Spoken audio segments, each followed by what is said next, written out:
Bueno, dentro de las actividades del día de hoy, me voy a tomar unos minutos para revisar lo que es la evaluación del hito 2. Ah, no les ha ido tan mal a la mayoría, pero tampoco no les ha ido excelente. Hay algunas dificultades todavía que presentan en el análisis de las patologías. El caso clínico 1 dice: ¿qué signos o síntomas usted añadiría en el cuadro clínico? Si ustedes ven, les he dado que tienen que organizar por síntomas y por signos, pero no tienen que escribirme todo lo que he escrito, sino una vez que ustedes han encontrado el diagnóstico, ¿qué tipos de signos y síntomas más encontrarían? El 90%, bueno, el 98% ha encontrado que el diagnóstico era derrame pleural, que además está en la nota. Dice ahí, tomografía de tórax que demostró derrame pleural, es decir, está el diagnóstico. ¿Qué hemos aprendido en la evaluación de tórax? Que tenemos que ver la respiración unilateral, movimientos respiratorios, vibraciones vocales, percusión, bronco y egofonía. En los síntomas, el dolor torácico y otras cosas. Entonces eran dos grupos de síntomas y signos. En el segundo, creo que el 95%. En este el 50% bien y el 80% medio. El resto no tenía idea, me copió los mismos signos. En el punto 2, exámenes de gabinete. 90% ha respondido bien. Rayos X, ecografía, TAC de tórax. Está muy bien. 3, ¿qué esperarías encontrar? Es lo mismo, en los rayos X ya está arriba, en la tomografía ya está arriba, era transcribir. Entonces también un 80% hay que han hecho bien, no sé por qué un 10% falló, a pesar de que respondió bien la 2. En el punto 4, ¿qué exámenes de laboratorio solicitaría? Eh, hemograma, análisis de líquido pleural y gasometría. Serían los mínimos que necesitamos. Aparte pusieron muchos más. El 75% ha respondido esta pregunta. El 5 era traducir lo anterior. ¿Qué esperarías encontrar? En el hemograma, si es que es si hay tos productiva con expectoración verdosa, es una infección, leucocitosis. En el análisis de líquido pleural, analizar si es hematúrico, turbio, viscoso, chocolatado, claro. Y en la gasometría, hipoxia con hipercapnia. Como les digo, la mayoría ha respondido bien, 75. En el 6, derrame pleural. Si ponían derrame pleural, para mí estaba perfecto. Si ponían derrame pleural con posible neumonía, estaba mucho mejor. 7, plantee un tratamiento. Hemos dicho que un derrame pleural severo se hace una pleurotomía cerrada con sello de agua. Si han puesto pleurotomía cerrada, les he hecho valer. En el 8, si es un derrame mínimo, no se hace pleurotomía, se hace pleurocentesis. Con aspirativa, con guía ecográfica. Pero bastaba que pongan pleurocentesis. ¿Qué posibles complicaciones por los procedimientos? Ahí se podían explayar neumotórax, hemotórax, hipotensión, edema, dislocación de tubo, etcétera, ¿no? E incluso se podía dividir en las complicaciones en pleurocentesis y de toracotomía. Pero basta que pongan uno, dos o tres, ya para mí suficiente. En la pequeña discusión del caso, quería que hagan referencia a la posible causa etiológica, que hablen de que es importante de que ella no tiene antecedentes de tabaquismo y indicar si es trasudado o exudado. 50 y 50 yo diría. El 50% de las personas me copiaban la historia clínica. En la historia número 1 de tórax, les fue bastante bien, la mayoría bien. En la historia de clínica número 2 es que bajó un poquito el promedio. Primero quiero decirles que no era apendicitis. No sé a quién se le ha ocurrido que era apendicitis. Y peor, la apendicitis de Aminayet. Peor, nunca en mi vida he visto, ni nunca van a ver.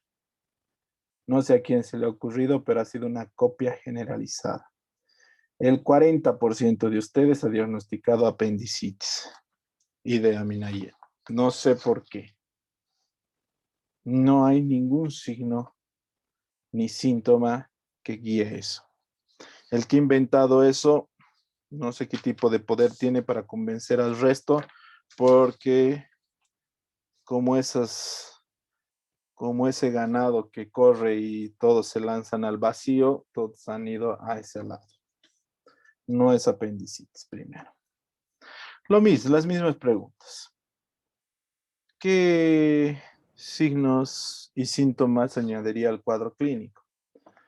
Signos, náuseas, vómitos, fiebre, cambio de color de piel, no de posiciones. En síntomas, dolor, ardor a nivel de la masa, rubor, tumor, calor a nivel de la masa.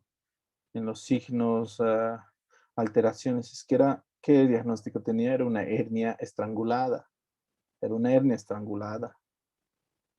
Entonces les he mostrado la foto, esa hernia podrida, esa tenían que describir. 2. ¿Qué exámenes de gabinete solicitarían? Rayos X de abdomen para ver si no está obstruido, ecografía y tomografía, porque es grave el cuadro. Tiene 67 años y está 24 horas con esa hernia. Se va a morir el paciente. Si no tengo todas las herramientas, les he hecho valer basta ecografía y con alguno de los otros, porque cuando sacas ecografía ya te vas a dar cuenta que está mal la cosa y van a guiarles otro tipo de diagnóstico. ¿Qué esperaría encontrar en los exámenes? En el rayos X, obstrucción intestinal. En la ecografía, la masa.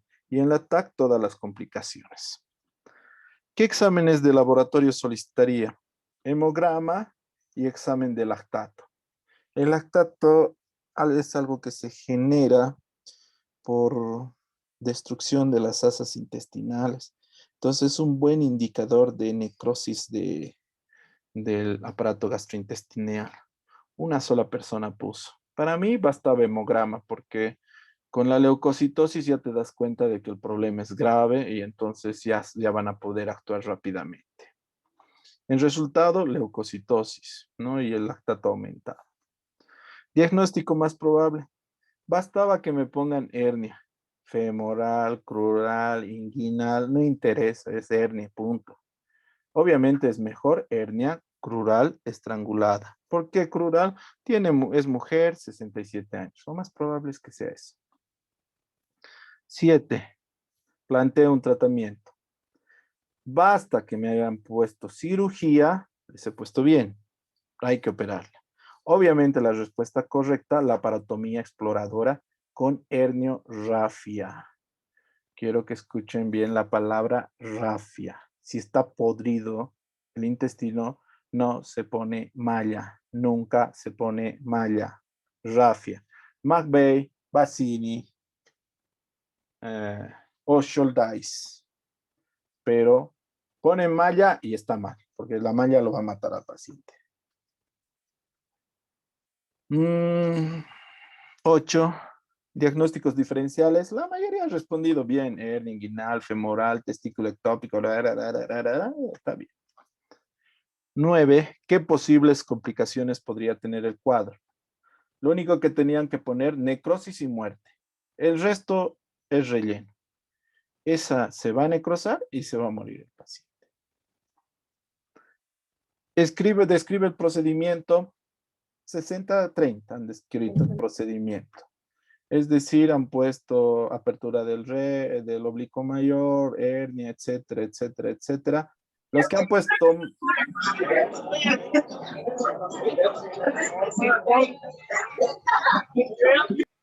que han puesto malla, bueno, ya les he dicho, malla es un error. Malla no está bien. Liechtenstein no está bien. Y la última pregunta creí que iba a ser la más fácil, pero nuevamente hay como 10 personas que han copiado y pegado de sus mismos colegas. Y ni le han cambiado ni un punto ni una coma. Si es una pregunta de desarrollo y yo leo 65 exámenes, obviamente que me doy cuenta el orden que han puesto y las cosas que han puesto. Primero, solo dice protocolo para la curación de pie diabético. No dice que lo vas a meter a quirófano, tú no operas, ustedes no operan, ustedes no deciden a quién operar, solamente les he dicho que curen. Ese video que les he mostrado tenían que describirlo. Un 20% lo ha descrito. El resto, 40%, lo ha metido a quirófano. Y otro 20% no sé qué se ha inventado. Los pasos: desvendar, poner agua fisiológica, buscar la necrosis, debridar, curar con iodopovidona, poner anestésico local si es necesario, después poner un antiséptico, un antibiótico tópico o vendar con gasas de plata, vendaje con muchas gasas y listo, terminó. 10 pasos. No sé si tienen alguna duda u observación de que pueden hacerme ahora. Todavía no he pasado sus notas. Pueden no estar de acuerdo conmigo. Todo es discutible en la vida. Tal vez alguien me convence de que es una apendicitis en una hernia. No es apendicitis, por Dios, no sé quién ha inventado. El que ha inventado que me llame para ver cómo ha llegado al diagnóstico de apendicitis. He tenido, después de haber leído 5 historias, 5 de sus exámenes y ver que todos creían que era una apendicitis amenayal, he tenido que volver a leer historia. Tal vez he dado algún dato. Y paciente, 67 años, masa dura a nivel inguinal derecho, 24 horas. Se suma dolor en esta zona.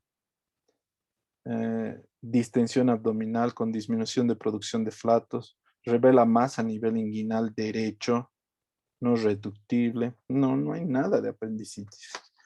Tal vez un dolor en epigastrio, recién vamos a aprender apendicitis además. Y no era apendicitis porque si ustedes leen su cronograma, en el hito 3 está recién apendicitis, así que no era apendicitis, Doutor, es como si les preguntara genética. No llevamos genética. Dime. doutor. Em meu primeiro caso, eu pensado em um mesotelioma porque hablamos do tema e pode ser uma das causas do derrame pleural. Claro, puede Le- ser una causa del derrame pleural, pero ¿cuál es el diagnóstico? Doutor, e eu pensado em mesotelioma como diagnóstico e o derrame como Como diagnóstico. não, eu não pensado como Tu, diagnóstico, eu diagn- pensado tu, como um signo, por exemplo. tu diagnóstico es derrame. Todo lo que va. Mira, puede ser mesotelioma, puede ser cáncer, puede ser tuberculosis, puede ser hasta una bula enfisematosa rota. Pero el problema por el que te ha venido es porque se está llenando de agua ese pulmón y lo tienes que salvar ese paciente. Una vez que vacías el agua, recién vas a buscar el mesotelioma, porque en ese momento no le va a matar el mesotelioma, le va a matar el agua de ese pulmón. Es Sí, por eso. doutor, Doutor, uma pergunta, por exemplo, ok, não é problema. Dime. Pero não puedes darle una puntuación por pensar en mesotelioma, por ser una de las opciones. No, porque si vas a poner mesotelioma, vas a hacer biopsia, vas a hacer pruebas de cáncer y tu paciente Pero hasta esos. yo he ponido también esto, que tenía que No, hacer si has biopsia. puesto, no, pero eso, si has, no, es que no me has dejado terminar. Vas a hacer biopsia y tu paciente no se va a morir del mesotelioma, se va a morir del derrame pleural. Eso es lo que te quiero decir. El derrame pleural es nuestro diagnóstico en este momento. Ese es el diagnóstico, por eso se va a morir nuestro paciente y por eso está viniendo. Tal vez ni siquiera sabe nadie que tiene mesotelioma. Y cuando has debido poner citología del líquido pleural, en eso tal vez recién salga el mesotelioma. Pero Doutor, primero vacías el líquido. eu igual havia pensado em esse diagnóstico porque havia sido uma das diapositivas que havias passado e a mim me passa assim me passou em minha cabeça, por exemplo, quando uma pessoa chega em la emergência com o COVID, não? E fazemos o diagnóstico com que a pessoa tem o COVID. Estou dando outro exemplo. Às vezes a pessoa não vem a falecer por el COVID, outra enfermidade de base leva à morte, pero em seu diagnóstico põem o COVID. Não se pode, talvez, então, estar ponderando algum ponto, porque eu fui igual em este tema desta enfermidade, porque tem alguns signos igual e síntomas. No, no tienen nada de cáncer. Los cánceres normalmente, primero que el mesotelioma probablemente sería bilateral y no olviden que tienen tomografía. La tomografía lo único que demostró es derrame pleural izquierdo. A pesar de que era riesgoso para que todo el mundo conteste derrame pleural izquierdo, yo puse la tomografía para que no se confundan mucho. En la tomografía sale el mesotelioma. La tomografía hubiera dicho es mesotelioma. Es mesotelioma. Entendi. Já. Muy bien. A muchos les ha ayudado la tomografía. No quería ponerlo, pero tenía que ponerlo, es que era demasiado ambiguo, sino la cosa. Ahí podían pensar hasta, Dios mío, le han soplado agua dentro del pulmón, ¿no? Entonces era muy ambiguo. No servía a analizarles así. Entonces yo quería saber que respondan sobre el derrame. Quería saber, todo nos hemos abocado gran parte en derrame. Lo más probable que van a encontrar es derrames pleurales. Entonces, eso quería que evoquen. ¿Listo? ¿Alguna duda o pregunta? Doctor, una consulta. Estaba diciendo de que no se coloca malla, sino la parotomía. ¿Qué? No puedo entender, por favor. Cuando han visto esa hernia podrida en la foto que les he mostrado, ¿se recuerdan esa grande hernia que estaba pudriéndose? El cirujano que ha entrado por la misma herida y se ha visto cómo salía la pus y las vísceras podridas. Y obviamente se muere el paciente. Normalmente en estos pacientes con hernias estranguladas hay que entrar por una incisión en la barriga, en el abdomen, y por abajo agarras las hernias y lo tapas la irrigación para que cuando lo metas o lo desdobles, todo eso podrido, esos químicos, desechos no se vayan a la circulación. Porque lo que pasa es cuando vos solucionas la hernia, empiezas nuevamente a circular y todas esas asas que estaban muertas, todas las toxinas se van al cuerpo y es ahí donde se muere el paciente. Pero basta que hayan puesto cirugía, desecho valer. Aunque hayan puesto cirugía y hernioplastía, en esa parte les he hecho valer. Lo que no les he hecho valer es en describe el procedimiento. Entonces, ninguno ha descrito la parotomía, pero no hay problema. Si han descrito herniorrafia, les he hecho valer. Si han descrito hernioplastía, eso ya está mal, por si acaso. Hay algunos que han puesto directamente Magbey, Bassini, basta. ¿Ya? Eso sí es necesario. No sé si tienen alguna otra duda, pregunta. Observación. No olviden que tengo que hacer 3 evaluaciones más. Si tienen alguna sugerencia, lo pueden Doctor, hacer ahora. Sí, dime. doctor, disculpe, eh, eh, el examen que nos ha formulado, nos ha planteado, ¿no sería mejor que en las clases tal vez podamos ver algunos casos o que usted nos pueda orientar un poco como que ya bueno tener un apoyo extra? Eh, sí, vamos a hacer más de eso en patologías más comunes, pero no te puedo preguntar lo mismo o enseñar lo mismo que te voy a preguntar, ¿no? A veces a grandes rasgos enseñamos semiología, laboratorios, gabinete y después todo junto. Pero sí se Claro, puede practicar algunos casos o sea, clínicos. no es lo mismo que nos va a preguntar, Doc, pero con otros casos clínicos nos puede ayudar, Todas, digamos, a te modo de cuento que ejemplos o de todas. temas pasados. Es que todas las soluciones del caso clínico es lo mismo. Ahora que has aprendido cómo tratar un derrame pleural, cualquier patología de tórax que te pregunte la vas a tratar ahora sí. Igual, vas a buscar signos y síntomas. Vas a buscar ecografía, tomografía, vas a buscar drenaje o no drenaje, laboratorios vas a hacer espirometría, gasometría, hemogramas, es decir, ya lo sabes. Y si te enseño a hacer una historia, un diagnóstico de una apendicitis, lo mismo se hace diagnosticar apendicitis, colecistitis. Más fácil va a ser para ustedes esto porque son patologías más fáciles en el tercer hito. Son peritonitis, apendicitis, vesícula biliar. Tal vez que tengan un poco de problema en el colédoco, pero no creo que más. ¿Ya? Sí, está bien tu idea. Vamos a enfocarnos más en eso. El problema, jóvenes, es el límite de tiempo que yo tengo con ustedes. Miren, solo el desarrollar a grandes rasgos una historia clínica me toma casi media hora y no hemos hablado y no les he enseñado nada.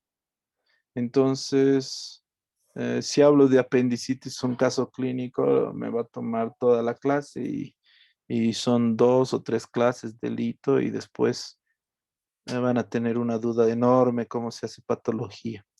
Voy a tratar de cubrir todo ya, chicos. El hito 3, ¿cuándo es? A ver, ¿dónde anda? El hito 3 es el 27.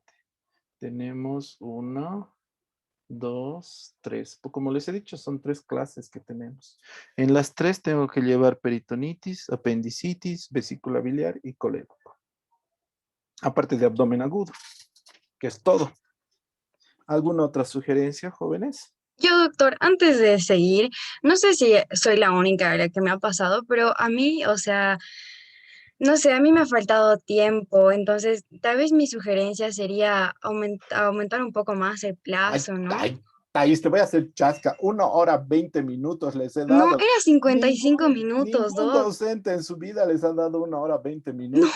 se lo juro que era 55 minutos. No, pregunta a tus compañeros. Creo que Sí te... o no, compañero, responda ya. Pero, doc, en Ah, serio era 55 minutos y a mí me ha faltado el tiempo, por eso la pregunta 3 ni siquiera alcancé a leer, doc. a ver, vamos a ver. Tal vez yo me estoy equivocando. Mover, Para mí ocultar, igual editar. estaba corto, pero ¿qué voy a hacer? A ver, vamos a ver. Estoy abriendo la pantalla de diseño del examen de evaluación hito 2. Aquí está. ¿Están viendo, no? ¿O no? Sin doctor, se puede ver. Sí, pero todo creo. A ver, ¿dónde anda? Aquí está. Ya está. Está la evaluación del hito 2, ¿no? Ahí dice el archivo y aquí está la hora habilitada. ¿Qué hora dice? Permitir entrega desde las 19:15. Fecha de entrega 20:30. Fecha límite 20:30. Creo que 19:15 a 20:30 es más de 50 minutos, chicos. Y esto es mi página, por si acaso. Que no puedo hacer ninguna modificación porque es evidencia. Y además no he tenido tiempo para modificarlo ahorita. 18 de marzo, 19:15, 20:30. Creo que, Thais, con eso tengo tu confianza, ¿no? Tal vez algo No, raro tal pasó vez en me he tu... confundido Tal de vez algo 55 raro minutos. pasó. No, es que cuando estás emocionada así contestando, se pasa el tiempo rápido. Hagan sus exámenes con un reloj. Hagan su Sí, examen sí, con un reloj. Para que si son 3 preguntas, dividan el tiempo en los 3, porque si te dedicas a una a responder muy bien, algunos han respondido muy bien la 1, la 2 ya a las patadas y las 3 ya nada. Entonces ahí se notaba que tenían una mala distribución de tiempo. Eso tengan cuidado. Pero como les digo, 1 hora, 15 minutos o 20 minutos, no creo que ningún docente les haya dado tanto. Y solo son 3 preguntas. Ahora que tienen 10 incisos y es otra cosa, ¿no? Bueno, cada inciso vale 3.3 puntos para que sepan. Entonces con eso se hace 100. ¿Alguna otra duda, sugerencia, chicos, antes de empezar con lo que es el abdomen agudo?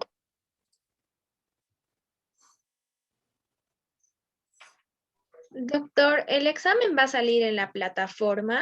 O sea, la nota o directamente en el portal. Una plataforma portal. Soy docente nuevo en Unifrancia. Si recién el fin de semana me van a dar algo para poner a una plataforma que no sé a dónde se conecta. No sé cómo les pasan sus notas. Yo creo que apenas paso ya pueden ver. ¿Ya? Después después la práctica que les he pedido, hay que evaluarlas. Espero que hayan hecho los 3. Por si acaso, en relación al hito anterior, la evaluación grupal es la que tiene mayor puntaje, por si acaso. El último trabajo que les he pedido en grupos de 5 es el que tiene el puntaje más alto.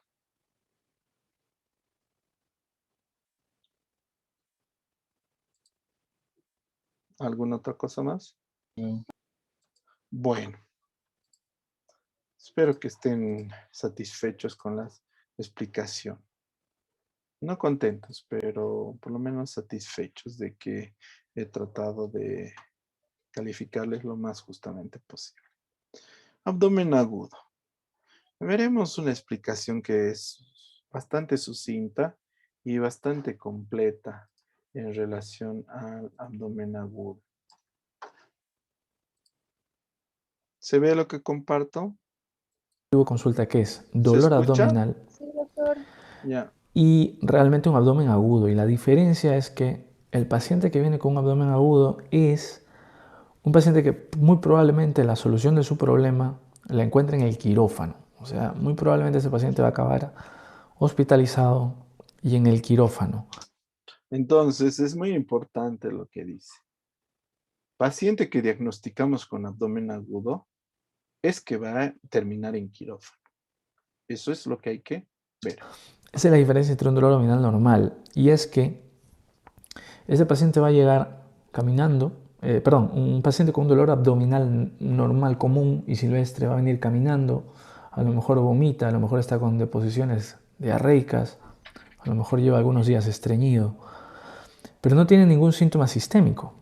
Es decir, a lo mejor no tendrá fiebre, no estará frío, no tendrá ese aspecto de estar enfermo.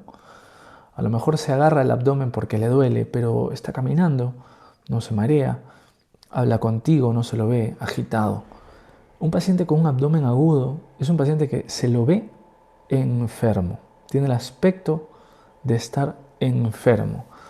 Y tan solo lo ves cuando está entrando al box de urgencias, no basta con solo mirarlo de lejos que ya tiene mala pinta.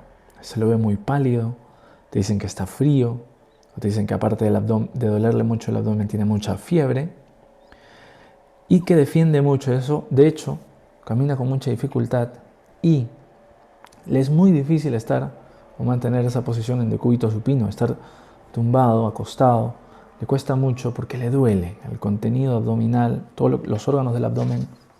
Al tocar un peritoneo muy inflamado, duele y duele mucho. Esta ilustración, si bien es cierto, enfoca solamente la anamnesis y la exploración física, es decir, lo que el paciente cuenta y mis hallazgos cuando lo toco, cuando lo exploro, cuando lo miro. Sí que es cierto que incluimos algunos diagnósticos diferenciales, pero lo que no está incluido en la ilustración es el método diagnóstico a través de las pruebas complementarias. Pero bueno, vamos a ver, yo sé que hay gente que no le gusta que nos acerquemos un poquito, pero es una manera de hacer énfasis. Primero la definición, y decíamos eso, de que es un dolor abdominal que muy probablemente acabará en el quirófano. Es un dolor abdominal cuya resolución muy probablemente sea quirúrgica. Esa es la diferencia principal con un dolor abdominal normal. Y la primera clave que nos tiene que orientar a esto, a que estamos frente a un abdomen agudo, es que existen síntomas sistémicos. O sea que no solamente son síntomas digestivos, sino que todo el sistema está afectado. Fiebre, astenia, hiporexia, el paciente no quiere comer, ya sea porque le duele, porque tiene las náuseas, etc. Pero aunque no tenga náuseas, frialdad, palidez, yo lo toco, está muy frío, le busco el pulso, y esto es muy importante, el paciente está frío, hay que buscar el pulso, porque si está débil, y le miramos los dedos y le apretamos los pulpejos y miramos las uñas, no se llena rápidamente esos capilares distales, ese signo de que la circulación ya está fallando. Signos de inestabilidad hemodinámica, lo dice bien el Quick SOFA. Es muy importante lo que ha dicho. Hay la diaforesis. Muchas personas antes de desmayarse por una X razón te ponen fríos y pálidos, pero le toca su pulso y es un pulso fuerte, porque no está enfermo, se desmayó y punto. Pero es muy diferente una persona que está frío y que tenga los pulsos suaves. El llenado capilar sea negativo o sea muy lento, o inclusive algunas veces la punta de sus dedos se vuelven morados. Muy importante eso lo que ha dicho. Sigamos. La valoración orgánica rápida, para ver cómo están los órganos, confusión, disminución de la tensión arterial, el paciente se lo ve muy agitado, respirando rápido, una taquipnea, ya me debe orientar en que a lo mejor hay una sepsis. El abdomen es un lugar que está lleno de bacterias, el contenido intestinal, si se rompe un intestino, salen estas bacterias a la cavidad peritoneal y enseguida generan inflamación, no solamente en el abdomen, sino inflamación sistémica. Si nos enfocamos en el abdomen, lo podemos dividir en 4 cuadrantes. En cirugía, en clínica los dividimos en 6. Podríamos decir que los hipocondrios son el derecho de hígado y vesícula, el izquierdo del páncreas, el mesogastrio de todos, porque ahí podemos incluir estómago, intestinos, páncreas, también la vesícula, que los flancos son a lo mejor parecidos al hipocondrio y que las fosas ilíacas, las partes de la pelvis, de las bajas, la derecha sería apéndice y la izquierda los divertículos. Cuando se inflaman los divertículos duelen. El divertículo generalmente, una diverticulosis, un paciente con muchos divertículos sangra, pero un paciente con una inflamación de un divertículo, una diverticulitis, tiene mucho dolor. Y ahora una infección abdominal que hay que tratar con antibióticos por lo menos. Paciente que con historia de alcohol, esto es importante preguntar el consumo excesivo de alcohol, con dolor en hipocondrio izquierdo y con muchos vómitos. Debemos pensar en una pancreatitis, si hay colestasis, si está obstruida la vía biliar y hay acumulación de bilirrubina en sangre, el paciente se pinta de amarillo. Dolor en fosa ilíaca, dolor en hipocondrio derecho, en epigastrio, en flanco derecho. Con ictericia debe hacernos pensar en una colestasis, ya sea porque está obstruido el colédoco o el hepático común, etc. Cualquier cosa que obstruya la vía biliar va a generar una ictericia con colestasis. Y si hay síntomas sistémicos, además, que esto es lo importante, podría ser una infección, una colecistitis. Si es por piedra, el paciente se irá al quirófano. Incluso puede haber una pancreatitis biliar, la misma piedra un poquito más adelante causa la obstrucción y también produce inflamación del páncreas. En el mesogastrio, esto es muy importante y esto es algo que a veces no lo tenemos muy en cuenta en urgencias. Sí que es cierto que cuando ocurre es catastrófico, pero un dolor en el mesogastrio muy intenso, con un abdomen que es blando, habla de lo que se llama disociación clínica exploración, y eso nos debe orientar a un proceso isquémico mesentérico. Y ojo que digo isquemia porque, si bien es cierto, le está llegando poca sangre al intestino, aún no hay infarto. Y es que cuando hay el infarto viene la desgracia, porque ahí sí viene la inestabilidad hemodinámica, la perforación, la peritonitis. Pero inicialmente, si el paciente dice dolor súbito intenso, tripa blanda y sobre todo si tiene factores de riesgo cardiovascular, a veces lo que ocurre es que hay una trombosis en una arteria, es una trombosis, una isquemia mesentérica, o a veces si el paciente tiene fibrilación auricular, tira un émbolo y el émbolo en lugar de irse al cerebro, que es un ictus cardioembólico, hace un ictus cardiomesentérico, ¿no? Es una embolia mesentérica y es que se produce la obstrucción inmediata, súbita, y es por eso el dolor súbito. Es una isquemia mesentérica oclusiva por un émbolo, por una tromboembolia. En cambio, la trombosis mesentérica, bueno, en realidad es una isquemia mesentérica por una placa que se ha roto. Es un poquito más lenta, pero también se desarrolla en horas, tampoco es que es tan lento. Pero es el mismo cuadro de un infarto cuando se obstruye una coronaria, es igual en la mesentérica. Otra historia es una trombosis venosa mesentérica, que el dolor abdominal dura más días, semanas, y pues hay que buscar factores que aumenten el riesgo de coagulación, un estado de hipercoagulabilidad, la presencia del cáncer, que haya tenido TVP, déficit de proteína C, etc. Pero bueno, para recordar, disociación clínica, exploración. Luego, dolor epigástrico, que luego bajó a fosa ilíaca derecha, muy típico, apendicitis. Cuando hay síntomas sistémicos, la sospecha aumenta. Hacer un score de Alvarado sirve mucho. Lo único es que el score de Alvarado utiliza parámetros analíticos, leucocitosis, neutrófilos y esas cosas, la acidosis. Entonces, necesito hacer una analítica para hacer un Alvarado y pues decidir si hay mucho riesgo, haré la prueba de imagen, etc. Y luego, dolor en fosa ilíaca izquierda, lo que decíamos, pacientes con historia de estar estreñido mucho, que ha tenido rectorragias, que ha tenido diagnóstico de verticulosis, pues a lo mejor tiene diverticulitis. Dolor en fosa ilíaca izquierda, como si fuera una apendicitis, pero en el otro lado con síntomas sistémicos, ¿no? Entonces, vamos a terminar esto con la exploración abdominal. Y esto creo que es lo más importante. Antes incluso de ver los posibles diagnósticos diferenciales, la exploración abdominal es de lo más importante. La inspección, mirar al paciente, mirar cómo está. Habíamos hablado de los síntomas sistémicos. Y si está muy globuloso el abdomen, a lo mejor es porque no se ha movido mucho tiempo, hay un hilio importante, o porque a lo mejor se ha perforado y hay un neumoperitoneo. Lo ausculto y está en silencio. El silencio del hilio paralítico habla de algo inflamatorio muy importante. A lo mejor se ha perforado. Aunque sí que es cierto, la auscultación de muchos ruidos intestinales hablan de lo que le llaman intestino de lucha, que es un intestino obstruido, que está tratando de expulsar algo que le hace un stop. Es muy típico en un vólvulo. En un vólvulo, por ejemplo, los ruidos de lucha. Se están moviendo los intestinos tratando de que la peristalsis venza lo que sea que está causando el stop, que sería en el caso de un vólvulo, por ejemplo. Pero un abdomen silente, en silencio, sin ruidos hidraéreos, suele tener un pronóstico un poco más ominoso porque habla de que hay una perforación. La percusión. Dicen que, y esto es muy interesante, no es necesario hacer Bloomberg. Bloomberg es que pues, yo hago la palpación profunda y causo muchísimo dolor, sobre todo al soltar. Yo saco mis dedos y el rebote de todo el contenido intestinal con el peritoneo por esa irritación por el líquido libre causa un dolor brutal. Pero una vez leí en un libro en el Oxford de urgencias que es una maniobra cruel hacer el Bloomberg, sobre todo si yo sé o ya tengo una alta sospecha de perforación, un abdomen en tabla, por ejemplo, muy duro, muy resistente. Hacer un Bloomberg es bastante cruel. Y lo que dicen es que es suficiente con percutir.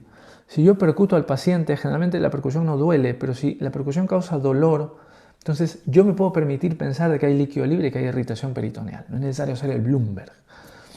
Y luego decir otra vez lo del abdomen en tabla, un paciente con abdomen en tabla, que es algo que en realidad yo lo puedo escribir, pero es algo que en realidad no te olvidas cuando lo ves. Un paciente totalmente inmóvil, no se mueve de su cama porque le duele muchísimo y lo tocas y al mínimo, apenas tú pones tus dedos, el paciente hace fuerza con el abdomen, lo pone duro, es un abdomen en tabla, llama al cirujano, porque eso es muy sensible, muy específico de una perforación intestinal. Eso es todo, amigas y amigos. Muchas gracias por visitar la Chorita. Entonces, muy importante una visión panorámica de lo que es abdomen agudo. Como ven, ha nombrado patologías que nosotros vamos a ver. Ha nombrado apendicitis, ha nombrado colecistitis, ha nombrado coledocolitiasis, pancreatitis, que corresponde al hito 4. En relación al examen físico, semiológico, hemos revisado en el anterior hito, ¿verdad? Tacto rectal, tacto vaginal, ¿verdad? ¿O no? ¿No?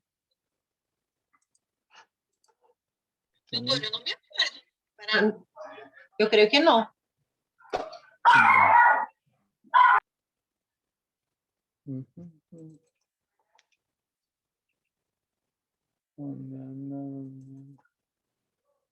Oración diagnóstica de abdomen agudo.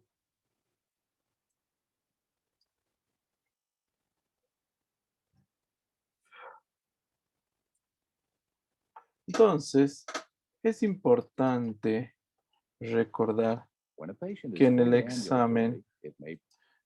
examen semiológico, que no termina con el examen de palpación, percusión, auscultación, sino que se tiene que hacer un tacto rectal.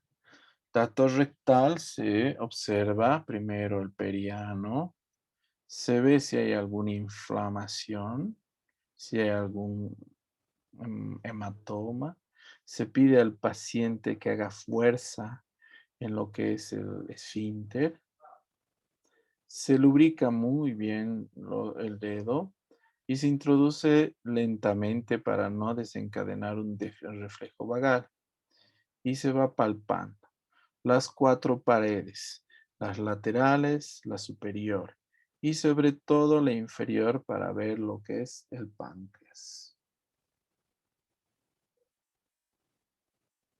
Ahí. Entonces, es importante en esto completar el examen. Te vamos a analizar si hay lugares de dolor, si hay sangre durante el examen, ¿no? Si existe algún tipo de sangrado. Entonces, no olvidemos que es importante recordar esa parte. Lo mismo en caso del sexo femenino, nosotros tenemos que hacer un examen vaginal, no un examen bimanual como en este caso. Entonces, aquí vamos a ver, o birectal. Una vez que terminas el examen abdominal, parte del abdomen es la evaluación genital. Muchas veces se trata de embarazos ectópicos. Metiendo el dedo, ves un útero aumentado de tamaño, sangrado, y ya no es el origen en el abdomen. Entonces, después de ver, inspeccionar la vagina, se introduce. Nuevamente las 4 paredes. A los lados, arriba,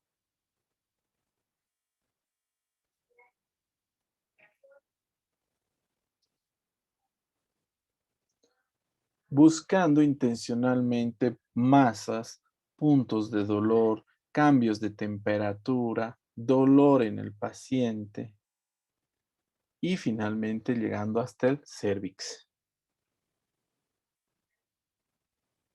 Hasta el cérvix. Y ahí se ve la movilidad del cérvix y si hay dolor, a veces son las anexitis, causan dolor por el movimiento, entonces se mueve.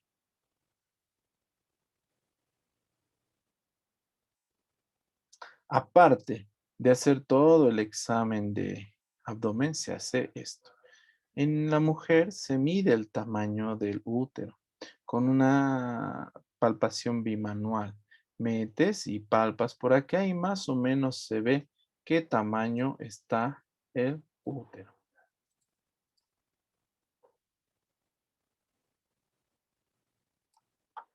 Entonces ahí, una vez que ves qué tamaño está, exploras los anexos, si hay dolor, si hay una masa. A veces tienen un quistes ováricos de 5 o 6 centímetros y eso está causando todo el problema.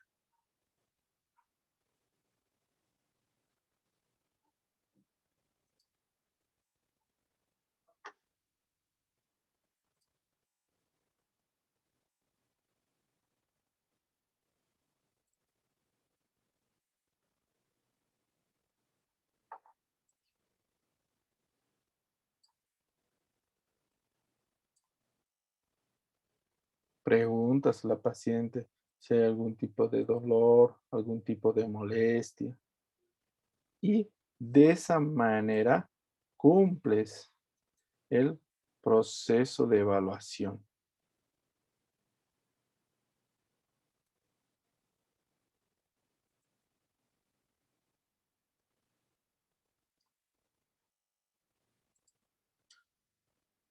Obviamente ustedes ya han aprendido lo que es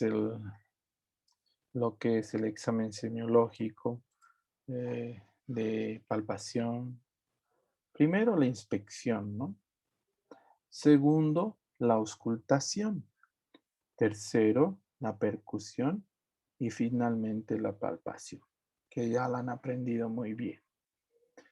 Después de eso, antes de terminar tu examen, tienes que terminar con una evaluación del recto y de la vagina. Y ese es un examen semiológico completo. Una de las patologías que más comúnmente vamos a ver en nuestra práctica profesional es la apendicitis. Vamos a ver un cuadro clínico de apendicitis, cómo se desarrolla. Les estoy haciendo este video desde la cafetería del Hospital Universitario Nacional de Colombia, un par de horas antes de iniciar mi turno quirúrgico. Espero que nos lleguen unos muy buenos casos para operar esta noche. Bueno, muy bien. Tenemos entonces en pantalla el caso clínico de apendicitis aguda. Importante que tengan en cuenta al momento de hacer las historias clínicas, ustedes deben de hacer el encabezado del servicio en el que se encuentren: cirugía general, medicina interna, ginecología y obstetricia. Deben verificar que esté la fecha y la hora de la evaluación. Vamos a leer este caso. Entonces, miren cómo están los datos, la estructura general de esta historia. Cuando nosotros vamos a hacer una presentación de una historia clínica ante un público, nosotros no colocamos todos los nombres del paciente, sino que protegemos su identidad y solo colocamos las iniciales. Estamos en este caso diciendo que es un hombre masculino de 24 años.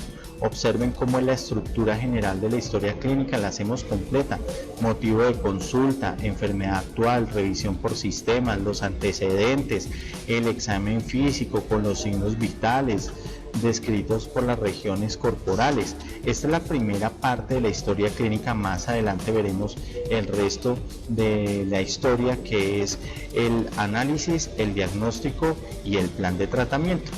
Entonces vamos a leer esta historia. Entonces se trata de JACB, un paciente masculino de 24 años con un motivo de consulta de tengo dolor abdominal.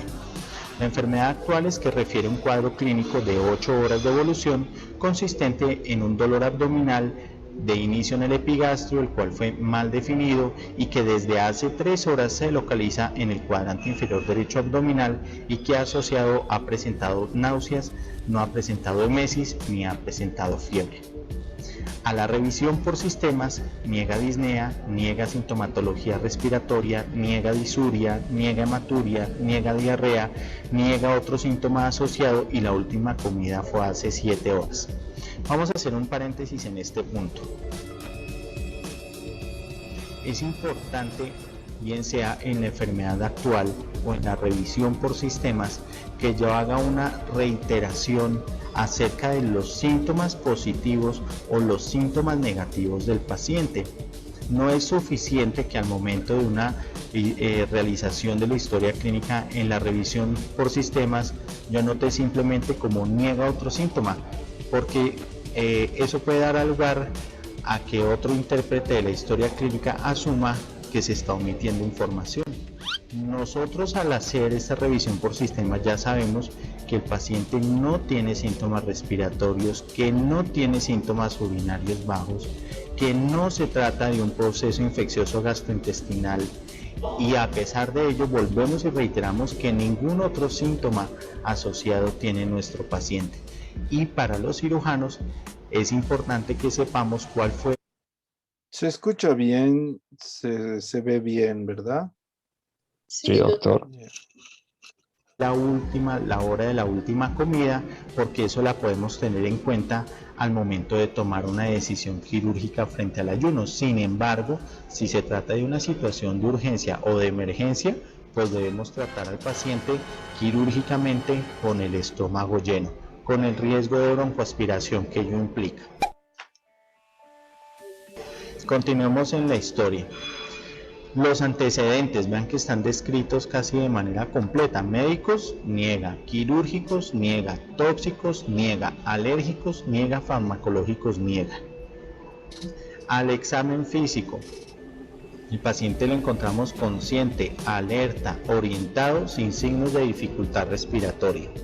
La frecuencia cardíaca de 88 por minuto, frecuencia respiratoria de 18 por minuto, una presión arterial de 118/72 y una temperatura de 36 grados centígrados. Si adicionalmente el paciente estuviera cursando con síntomas respiratorios o estuviera cursando con dificultad para respirar, sería importante que anotáramos acá la saturación arterial de oxígeno. En cabeza y cuello, las mucosas son húmedas, no hay cianosis, el paciente se encuentra normocrómico, anictérico. Cardiopulmonar, los ruidos cardíacos son rítmicos sin soplos, los ruidos respiratorios están conservados y no tiene agregados. Al abdomen, está blando, no está distendido, pero hay dolor a la palpación en la fosa ilíaca derecha y tiene los signos de Blomberg y de Robson positivos. A las extremidades, en el examen físico no hay edema, los pulsos son positivos, el llenado capilar es de 2 segundos, no hay signos de hipoperfusión y en el examen neurológico no hay déficit, no hay signos de focalización y no hay signos meningios. Analicen entonces cómo está la descripción de este examen físico y con esto yo puedo determinar que el paciente se encuentra en buenas condiciones generales, que no está cursando en este momento con signos clínicos de respuesta inflamatoria sistémica. Recuerden entonces ustedes cuáles son los signos de respuesta inflamatoria sistémica, que existen signos clínicos y signos paraclínicos. En este caso, el paciente no tiene signos clínicos de respuesta inflamatoria sistémica. Analicen la frecuencia cardíaca y la frecuencia respiratoria. Adicionalmente, el paciente no se encuentra febril y sus cifras tensionales están dentro de parámetros normales. El paciente se encuentra hidratado, el paciente no está cianótico y esto se correlaciona a que el paciente no tiene signos de dificultad respiratoria, que su frecuencia respiratoria está dentro de parámetros normales.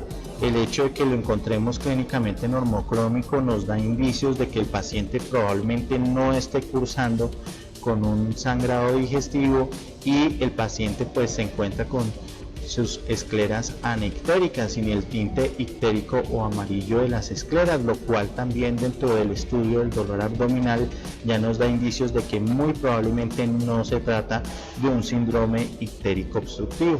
A la auscultación cardiopulmonar lo encontramos dentro de parámetros normales. Recuerden ustedes que hay patologías extraabdominales que se manifiestan por dolor referido dentro del abdomen, como un evento coronario agudo, como un tromboembolismo pulmonar, como un derrame pleural.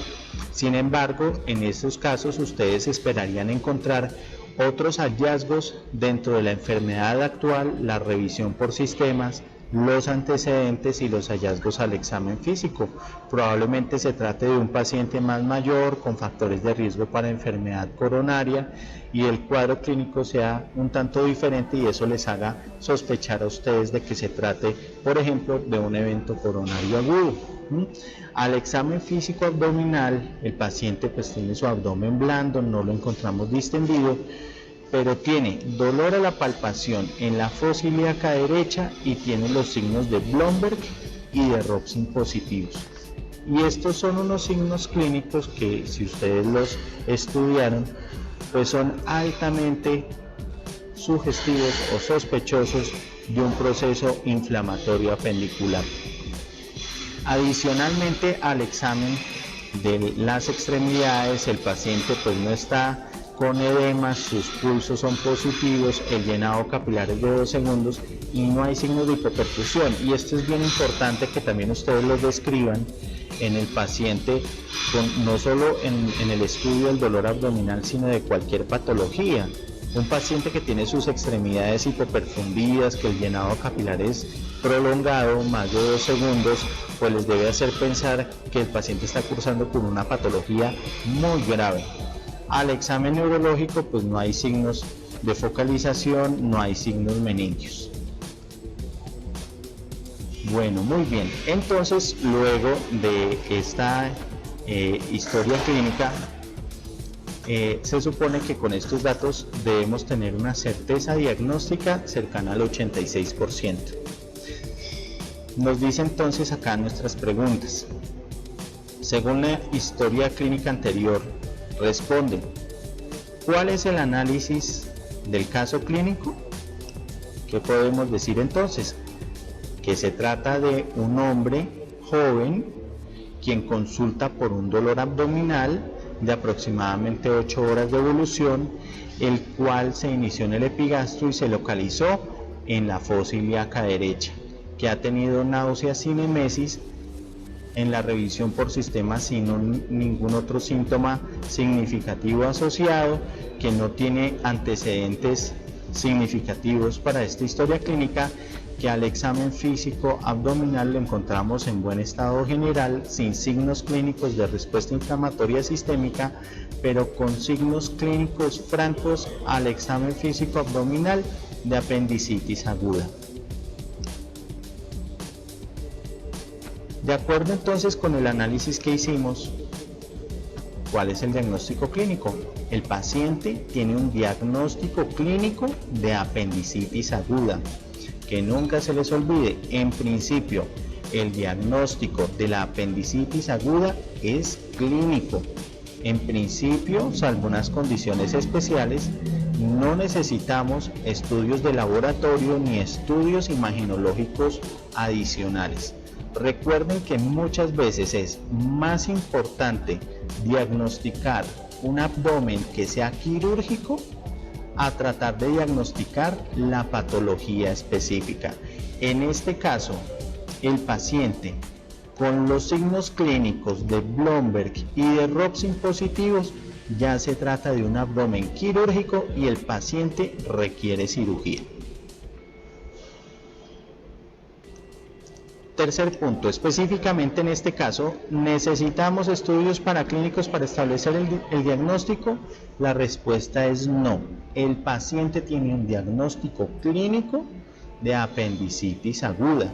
Si ustedes utilizan la escala de Alvarado, nomás con estos solos datos que aparecen sin los estudios paraclínicos, les daría un puntaje de 5 puntos. Esto para que lo analicemos cuando estemos en la reunión académica presencial. Es decir, cuando yo les dé la clase de apendicitis. No se preocupen, vamos a revisar la escala de Alvarado. ¿Ya? Sigamos. Según el diagnóstico establecido, ¿cuál debe ser la conducta? La conducta con este paciente es cirugía. En muchas instituciones, por protocolo, se solicita adicionalmente un cuadro hemático, un parcial de orina y, si es una mujer, una prueba de embarazo. Y esta es la quinta pregunta. Dice, si no se trata de un hombre, sino de una mujer, ¿necesitarían información adicional? ¿Y cuál información adicional necesitaríamos? La respuesta es sí. Si es este mismo cuadro clínico, pero se trata de una mujer, sí necesitamos información adicional. ¿Qué información necesitamos?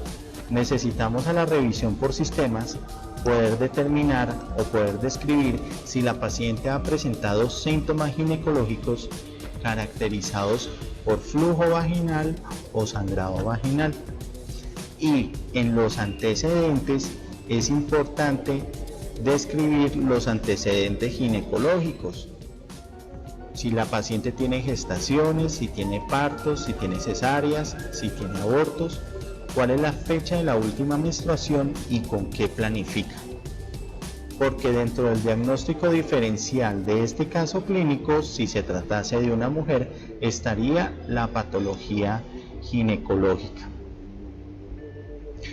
Si se trata entonces de una mujer, ¿cuáles serían los diagnósticos diferenciales? Los diagnósticos diferenciales serían principalmente ginecológicos. Una patología ovárica, una torsión de ovario, un quiste ovárico roto, un embarazo ectópico, una salpingitis o una enfermedad pélvica inflamatoria. De acuerdo con esto, entonces, si se tratara de una mujer, ¿qué estudios adicionales necesitaríamos?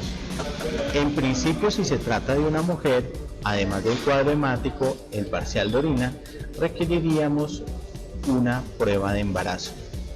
Adicionalmente, con el consentimiento de la paciente y preferiblemente acompañados de un personal de salud femenino y con autorización de sus profesores, a la paciente se le debería practicar un examen ginecológico. Yo les recomiendo que, como ustedes no han pasado todavía por el semestre de ginecología, Entonces, es muy importante lo que dice. Si el doctor Heredia les ha dicho que hagan tacto rectal y examen ginecológico, pero siempre deben estar acompañados de otra persona del sexo femenino. Y además, en menores de edades no se hace. Menor de edad no se hace. ¿Entendido? Entonces, de esta manera que ustedes están viendo, se arma una historia, un análisis de caso clínico. No es de lo que puedan leer de los apuntes, no es de lo que puedan sacar de internet. Mucha de esta información la tienen en la cabeza. Deben permitirse y confiar en sus conocimientos para responder a las diferentes preguntas. A veces, en algunos exámenes tenía 10 reglones cada una de sus respuestas y estaba mal. Y otras solo tenía un reglón, por ejemplo, ¿qué diagnóstico? Hernia. Bien. ¿Qué procedimiento? Cirugía. Bien. ¿Ves? Ya dos bien y ha dicho dos palabras. Y otro me ponía, ¿qué diagnóstico? Bueno, al ver que probablemente el paciente, si es que tuviera, no tuviera, y mal, no dice nada. Entonces, de esa manera es que se analizan los casos. Como ustedes ven, va a modificarse un poco las estrategias de aprendizaje, porque son patologías más conocidas, son más fáciles para manejar con ustedes, unas historias clínicas más sencillas, pero eso no quiere decir que sea más fácil, es más ampuloso el conocimiento, por si acaso. De todas maneras, también voy a tener que transmitirles la parte académica, porque a mí me parece importante de llenarles de información un poquito la cabeza. Ha sido un día bastante largo, provechoso. No sé si tienen alguna duda o pregunta hasta este punto. Doctor, buenas noches. Sí, dime. No sé si serviría en estos casos un algoritmo. Bueno, yo estoy leyendo un libro que lo clasifica en estable hemodinámicamente y la inestable hemodinámicamente. No sé si se utiliza, doctor, tal vez. Sí, porque Debe ser de trauma abdominal, pero que estás leyendo. De urgencias, doctor, de urgencias de abdomen agudo. Sí, valoración inicial. Ya, muy bien.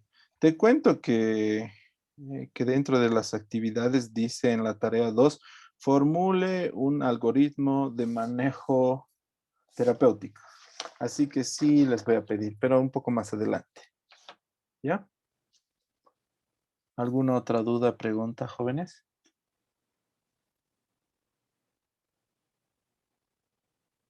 Sí, vamos a ir viendo algunos algoritmos también. ¿Listo? Les cuento que no soy muy fanático de los algoritmos. Cuando yo empecé a aprender medicina, hablando de eso, ¿dónde está ese libro? Nunca pierdo un libro. Tenía un libro completo de la enfermedad y al lado el algoritmo, ahora que me has hecho recuerdo. Y al principio parece, pucha, con esto voy a ser el mejor médico del planeta. Pero después de ver 10 algoritmos diferentes, pucha, te empiezas a cruzar los cables. Es un consejo, es decir, eso es lo que me ha pasado a mí. Y me has hecho, yo recuerdo, ¿dónde está ese mi libro? Yo tenía ese mi libro y no pierdo ningún libro. Tengo mi primera hoja de apunte de anatomía del primer año que he estado. ¿Cómo no voy a tener el libro? No, o sea, ya me van a botar de mi casa. Dice que soy un acumulador, pero solo acumulo libros, textos, apuntes. Algún día me van a servir, he dicho, pero me han dicho, si hace 20 años no usas, ya deberías botarlo. Da pena, tanto trabajo que es un apunte, tanto trabajo que ha tomado diseñar algoritmos. El otro día encontré un flujograma de cómo el cuerpo transforma la comida hasta energía, pasando por los ciclos de lípidos, aminoácidos, ciclos de Krebs, ácido acetilcolina y todo eso. Y es en un papelógrafo grande que hice. Creo que el único que entiende soy yo, pero ya incluso se está borrando ya las letras porque ha sido en 1900, ¿qué les importa? Pero, pero la cosa es que me da pena botarlo. Voy a copiarlo. Para algo me servirá. Entonces, sí sirven de estrategias, pero usen varias. Usen varias. ¿Listo? Yo les voy a enseñar de las formas más variadas posibles.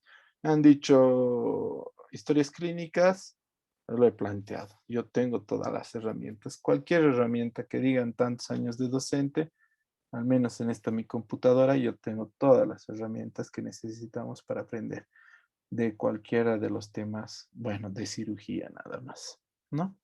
¿Alguna otra duda, pregunta? Bueno, la próxima clase continuamos viendo, más va a ser la parte de conocimientos académicos que les voy a dar la próxima clase, así que se vengan bien desayunaditos para no dormirse, o cenaditos. ¿Listo, chicos? Llamaré lista, ¿no? Me estoy olvidando dónde anda la lista.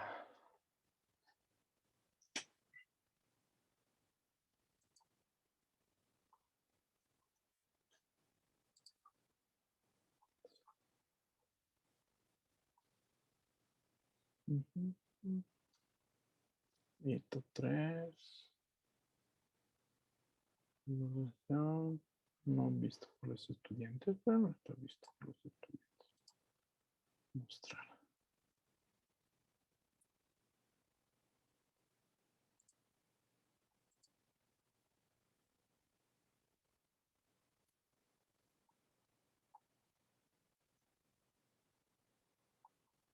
Ya algunas partes del hito 3 ya están habilitadas para que le vean por si acaso. Pero por lo visto no tengo lista. ¿Dónde está la lista?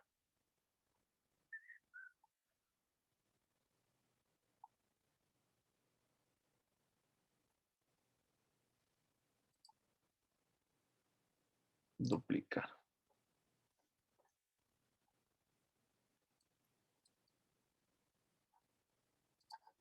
Un segundito he tenido que duplicar la lista porque no encontraba en el hito 3.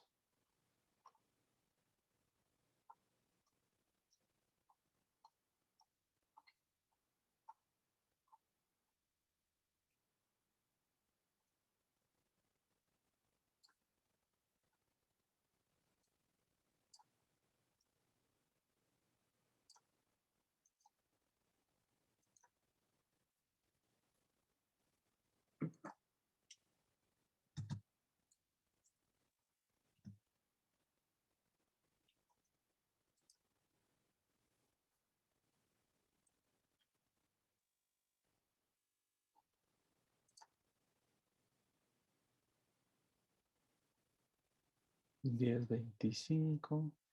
Sesión de clase. Evaluación, diagnóstico. También.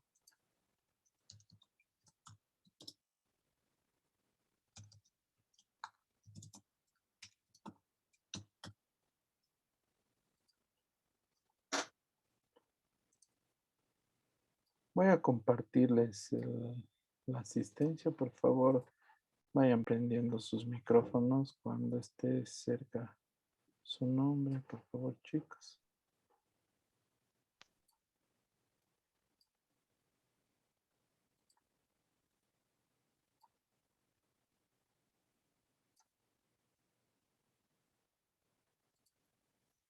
Danubia. Presente, doctor. Atiendan, por favor, a la lista. Chicos, aquí está la lista. ¿Pueden ver la lista o ahí tienen algún problema? Sí, estamos bien. Ya. Dayane. Brian. Presente, doctor. Presente, doctor. Guido. Presente, doctor. Angie. Presente, doctor. Doctor, mi internet cayó este momento. Danubia Vargas presente. Gracias. Guido. Brian. Presente, doctor. Ya. Guido. Angie. Presente, doctor. Joseph. José Artur. Presente, doctor. Patricia. Lisette. Presente, doctor. Presente, doctor. Roberto. Presente, doctor. Nelly. Presente, doctor. Jaime. Presente, doctor. Mariela. Jessica. Presente, doctor. Abigail. Presente, doctor. Jonathan. Presente. Alane. Brenda. Presente, Doc. Brenda. Presente, doctor. Francisco. Presente, doctor. Carlos. Lucas. Presente, doctor. Lucas. Michele. Ivone. Luis. Presente, doctor. Presente, doctor. Pone. Joel. Presente, doctor. Presente, doctor. Samantha. Presente, doctor. Sara. Presente, doctor. Alex. Axel. Presente, doctor. Presente. Vera. Cintia. Presente, doctor. Cintia. Sí, doc. Cintia. Sí, doc, presente. Cintia Andrea. Sí, ¿Estás doctor. ronca? Sí, estoy resfriada. ¿Dónde andas, Cintia? A ver, levanta la mano. No te veo. No te veo, no te veo. Doctor, Veraluz Hinojosa, dije presente, pero creo que no se escuchó. No estoy todavía con Por favor. Cintia. ¿Dónde andas, Cintia? Doctor, ya levanté mi mano. No te vi. A ver, espera, manténla levantada, es que tengo varias páginas. Ah, ya te vi. Perdón, Veraluz. Ya. Sí, doctor, por favor. Tienen que estar atentos. Si no contestan, yo no escucho. No sé si han activado los micrófonos. Gastón. Gastón. Brisa. Yara. Presente, doctor. María. Presente, doctor. Jessica. Presente, doctor. Nicole. Presente, doctor. Mildred. Mildred. Katia. Presente, doctor. Diana. Presente, doctor. Milcar. Presente, doc. Melissa, Presente, doctor. Nadir, Carlos. Amiga? Nadir, ¿está o não? Ele tá chegando Nadir, em 50? Eu não tô aqui. Se ele já me chamou de pedaço da minha cara. Nadir. No está. Carlos, Presente. Marian, Presente. Maciel, Presente. Alfredo, Elías, Presente. Leonel,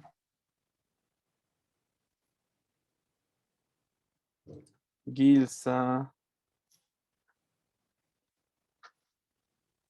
Jocelyn,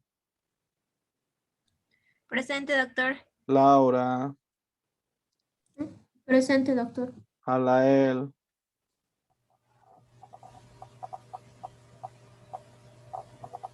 Daiba,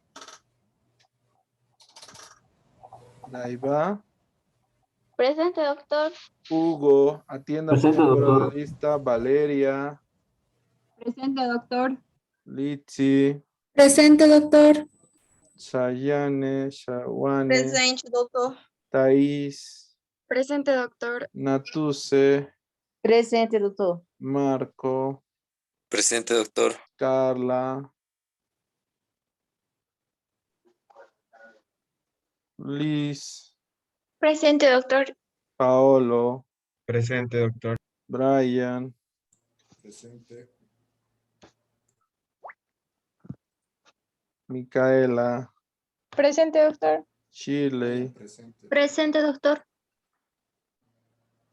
Bueno, Doc Brian presente. bueno chicos, algunos les llamo 2 veces porque a veces escucho la misma voz y digo, ah, su amigo le está ayudando. Entonces, Guido no está, Mariela no está, Doctor, no se me escucha. Aquí estoy. Ese rato igual respondí presente. por eso lo hago 2 veces. Mariela no está, Lucas no está, Michele no está, Gastón, Brisa, Mildred, Nadires no está, Alfredo, Leonel, Gilsa, Alael, Carla y Brian. Brian, Doc, estoy. Brian dijo presente en chat, doctor. Creo que sí le escuché a Brian, pero hablaste más fuerte que él. Debajo de la tierra no está hablando Brian. Bueno, chicos. Esa es la lista. Nos piden que tomemos siempre la lista. No sé si les dará algún puntaje o algún beneficio, pero traten de participar de las clases. Es un placer. Para cualquier cosa, si alguno tiene alguna duda, algún reclamo personal que tal vez no lo quiera hacer por el Zoom, puede escribirme y yo les contesto de acuerdo al criterio. ¿Listo, chicos? Siempre estoy ahí para colaborarles y darles una mano. Eso sería todo por mi parte. Nos vemos la próxima clase. Hasta luego, chicos. Vayan estudiando. Chao, chao.